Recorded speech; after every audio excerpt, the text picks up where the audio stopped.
wabarakatuh. Bagaimana kabarnya pada pagi hari ini? Semoga dalam keadaan sehat dan tetap semangat. Oke, baik. Untuk pada pagi hari ini kita akan belajar PAI, Pendidikan Agama Islam, materi bab 1, kisah keteladanan Nabi Muhammad SAW, peristiwa Isra Mi'raj, dan sahabat panutanku, Utsman bin Affan. Tapi seperti biasa, sebelum kita memulai pembelajaran, kita berdoa. Mari kita lebih dahulu.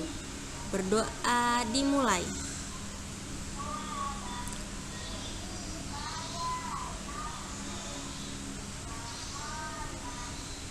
Berdoa selesai. Oke, untuk yang pertama kita akan belajar kisah Nabi Muhammad SAW, peristiwa Isra Mi'raj. Isra adalah perjalanan Nabi dari Masjidil Haram menuju Masjidil Aqsa. Mi'raj adalah perjalanan dari Masjidil Aqsa menuju Sidratul Muntaha. Tempat kelahiran Nabi Isa yang disinggahi Rasulullah adalah Bethlehem di Baitul Maqdis. Sebelum melakukan perjalanan Isra Mi'raj, malaikat Jibril terlebih dahulu mencuci hati Nabi untuk mensucikan hati dan jiwa Nabi.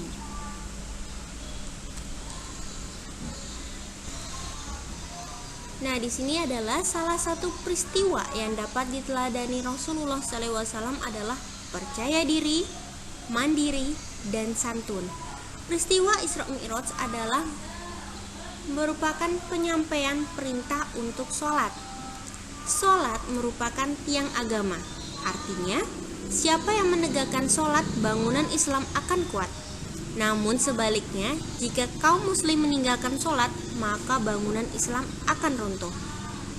Sholat berfungsi untuk memberi ketenangan hati. Sekelompok kaum yang memecahkan kepalanya sendiri dengan batu, itu adalah gambaran bagi orang-orang yang meninggalkan sholat.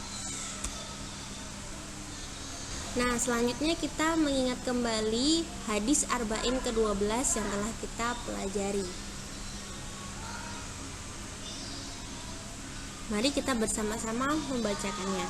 An Abi Hurairah radhiyallahu anhu qala Rasulullah sallallahu alaihi wasallam min husni islamil mar'i tarkuhu ma la ya'ni. Artinya, dari Abu Hurairah radhiyallahu anhu berkata, Rasulullah sallallahu alaihi wasallam bersabda, merupakan tanda baiknya Islam seseorang, dia meninggalkan sesuatu yang tidak berguna baginya. Jadi baiknya seorang Islam itu adalah ketika kita meninggalkan sesuatu yang tidak bermanfaat. Hadis Arba'in ke-12 merupakan salah satu dasar kesopanan dan bimbingan akhlak. Nabi SAW mengingatkan dalam hadisnya tentang tanda orang yang beriman, salah satunya adalah meninggalkan perbuatan yang tidak bermanfaat. Pelajaran yang dapat kita peroleh dari hadis Arba'in ke-12 ini diantaranya adalah menyibukkan diri sendiri dengan sesuatu yang bermanfaat dan anjuran untuk memanfaatkan waktu dengan baik.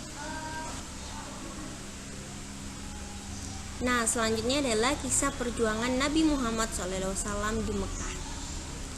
Strategi dakwah Nabi Muhammad SAW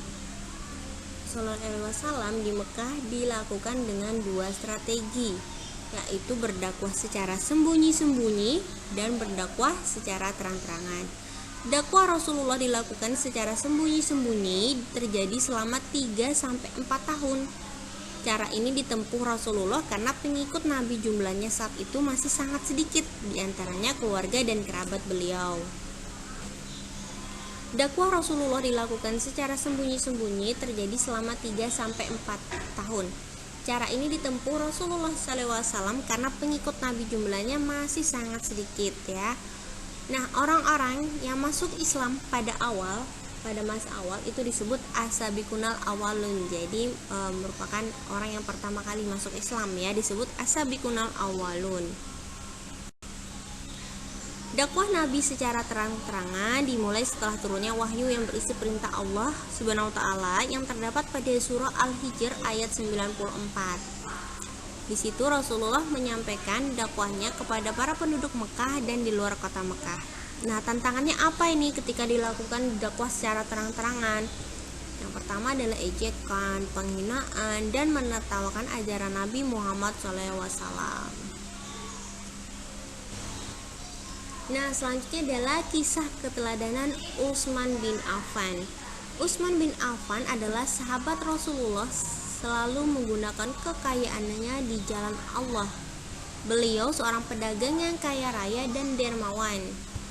Utsman dalam sejarahnya pernah membeli sebuah sumur dan diwakafkan untuk kepentingan rakyat umum, memperluas Masjid Madinah, dan menyumbangkan 1000 ekor unta dan 70 ekor kuda serta 1000 dirham untuk perang Tabuk. Ya Allah. Nah, Utsman bin Affan menjadi seorang khalifah selama 12 tahun dan wafat di usia 82 tahun. Beliau dimakamkan di wilayah Madinah. Nah, ini adalah tugas siswa. Silakan anak-anak ustazah mengerjakan latihan soal pilihan ganda halaman 10-11 di bagian A. Dikerjakan langsung di buku paket. Setelah selesai, silakan difoto dan dikirimkan di Google Class. Selamat belajar. Terima kasih yang sudah mendengarkan ustazah dari awal sampai akhir. Wassalamualaikum warahmatullahi wabarakatuh.